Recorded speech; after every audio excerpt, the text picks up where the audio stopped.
منا کی وادی کے اندر کائنات کا ایک انوکھا باب رقم ہوتا ہے۔ یہ بھی امتحان حضرت ابراہیم خلیل اللہ کا، اس خاندان نے قدم قدم پہ امتحان دیے۔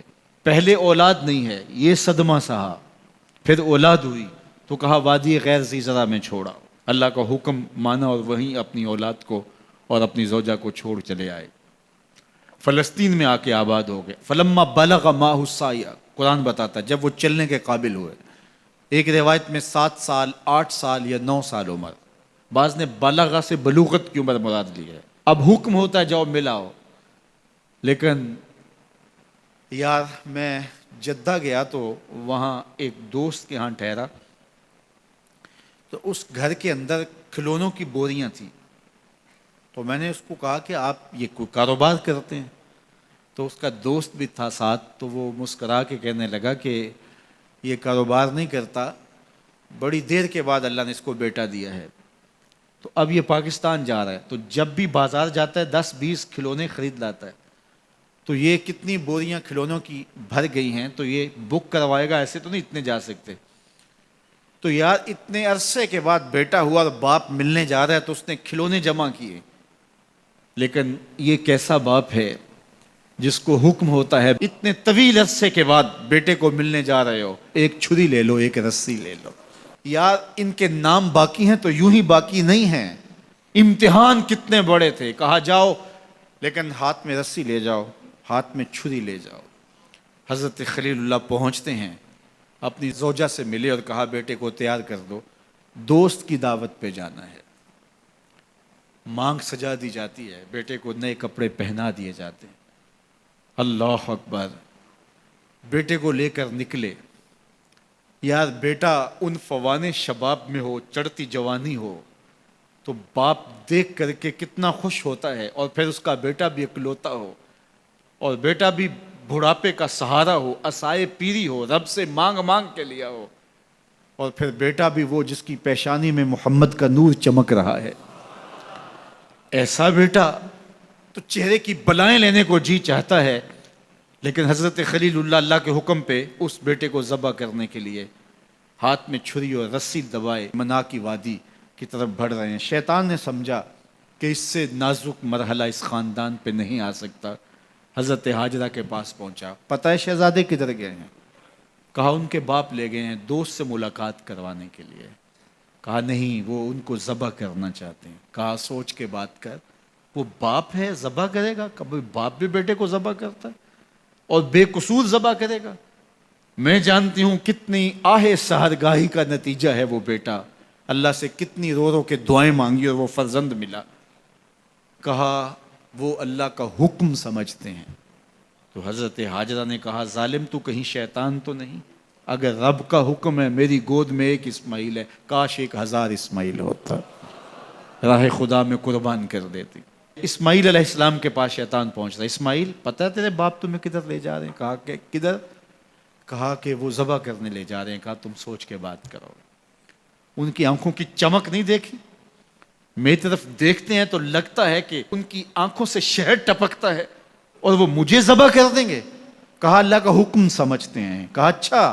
کہا ہاں۔ کہا اسماعیل کے وجود میں ایک جان ہے، کاش میرے ایک ایک بال میں جان ہوتی اور راہ خدا میں قربان کر دیتا۔ ابراہیم علیہ السلام کے پاس شیطان پہنچ کے بولتا ہے ابراہیم اللہ کو راضی کرنے کے اور تھوڑے طریقے ہیں، ضرور بیٹے کو ذبح کرنا ہے؟ تو وہ بھی کنکر اٹھا کے مارتے ہیں اور شیطان کو راستے سے ہٹا کے منزل کی طرف بڑھتے ہیں۔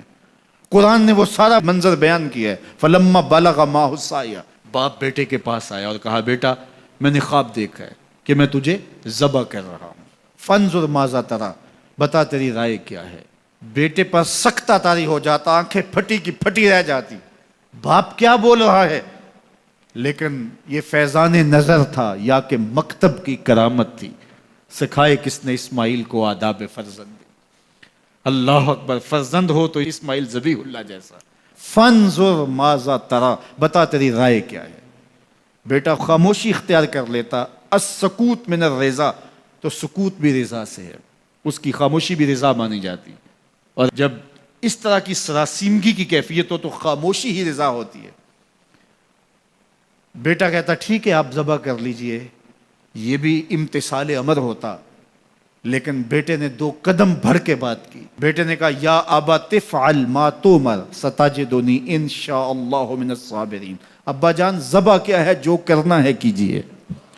یہ نہیں کہا یا ابا تذبح، ہاں ابا جی ذبح کر لیجئے. ذبح کا جواب ذبح سے نہیں دیا، بلکہ کہا یا ابا تفعل، اے ابا جان کیجئے، ما تؤمر، جو بھی حکم ہو. ذبح کیا، جو بھی کرنا ہے کیجئے. رہی بات میری، یہ کام آسان تو نہیں، لیکن میرے اللہ نے چاہا تو صبر کر کے دکھاؤں گا. منا کی وادی ہے، باپ اور بیٹے دونوں نے طے کر لیا. باپ ذبح کرنے پہ راضی ہے، بیٹا ذبح ہونے پہ راضی ہے. یار اسلام من مانی کا نام نہیں ہے، اپنے خواہشات کو پورا کرنے کا نام اسلام نہیں ہے، اپنے آپ کو مالک کے سپرد کر دینے کا نام ایمان ہے. اس کا نام اسلام ہے. یہاں دیکھیے فلما اسلما، جب دونوں نے طے کر لیا، دونوں راضی ہو گئے. باپ ذبح کرنے پہ راضی ہو گیا، بیٹا ذبح ہونے پہ راضی ہو گیا. وَتَلَّهُ لِلْجَبِينِ، اور باپ نے بیٹے کو پیشانی کے بل لٹایا. قرآن نے وہ سارا منظر بیان کیا ہے. اس پر مفسرین کے 2 قول ہیں. ایک یہ کہ الٹا لٹایا تاکہ کفا سے ذبح کروں، گردن کے پچھلے حصے پر چھری رکھ کے ذبح کروں گا، منمونہ چہرہ میری آنکھوں کے سامنے نہ ہو اور میرے دل کے اندر کوئی جذبہ رحم نہ جاگے جس سے اللہ کے حکم کی تعمیل میں دیر ہو جائے.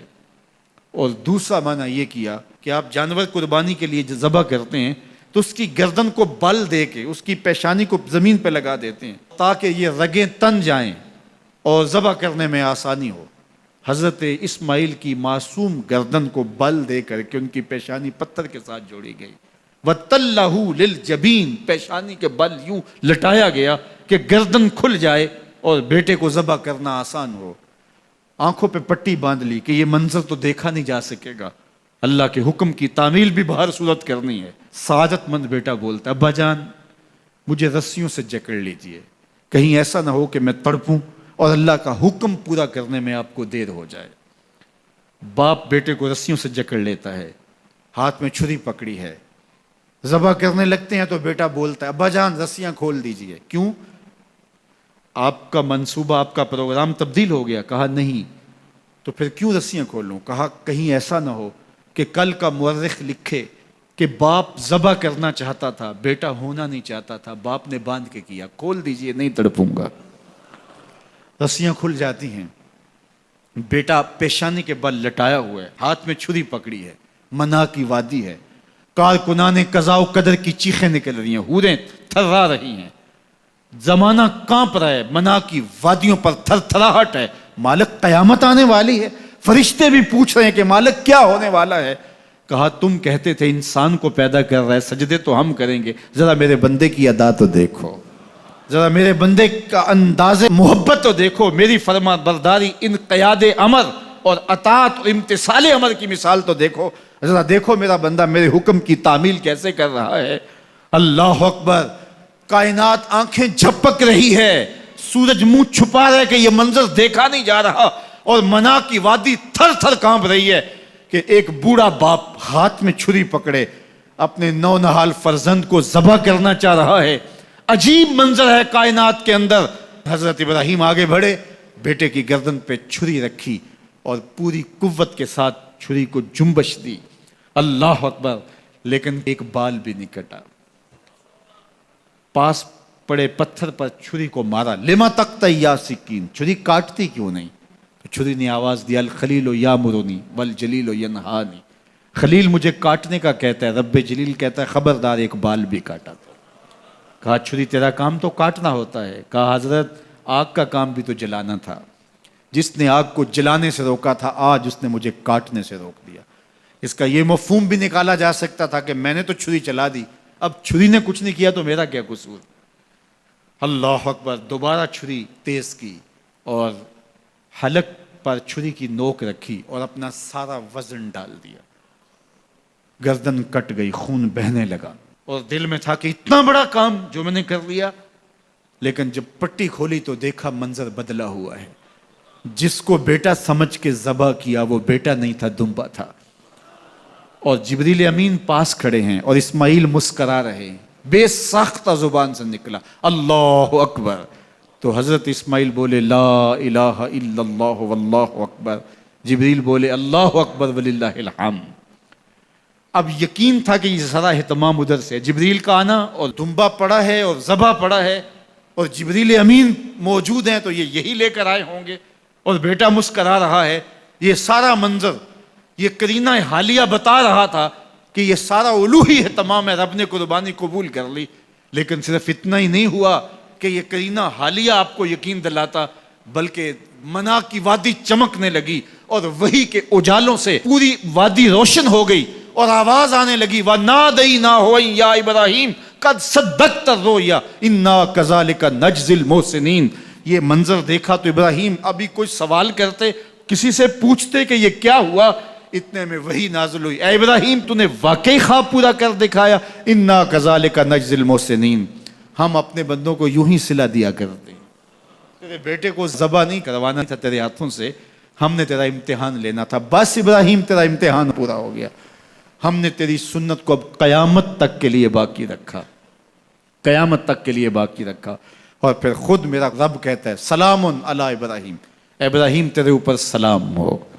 اللہ اکبر۔ منا کی وادی کے اندر حج کے موقع پر 40 لاکھ حجاج ہیں، تو کچھ شیوخ عرب کے اور باقی عمراء مخیر سعادت مند لوگ 100 قربانیاں بھی پیش کرتے ہیں، تو کروڑوں قربانیاں منا کی وادی میں ذبح ہو رہی ہوتی ہیں اور حدود حرم میں، اور بے ساختہ زبان پہ نکلتا ہے سلام علی ابراہیم۔ ہر سال یہ شور و غوغا ہوتا ہے کہ اس مرتبہ قربانی بہت مہنگی ہے، شاید زیادہ لوگ قربانی نہیں کر پائیں گے، لیکن جو ہی موسم قربانی کا آتا ہے گلیوں اور بازاروں کے اندر جانور گھوم رہے ہوتے ہیں اور ان کو دیکھ کے بے ساختہ زبان پہ آتا ہے سلام علی ابراہیم، ابراہیم تیرے اوپر سلام۔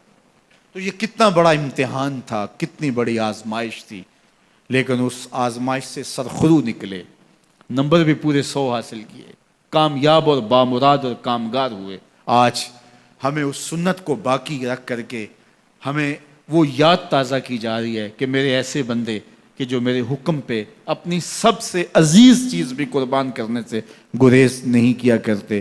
ہمارے ایک بزرگ فرمایا کرتے تھے کہ ہر بندے کا ایک اسماعیل ہوتا ہے، جب تک وہ اپنے اسماعیل کی گردن پہ چھری نہیں رکھتا رب کا قرب نصیب نہیں ہوتا۔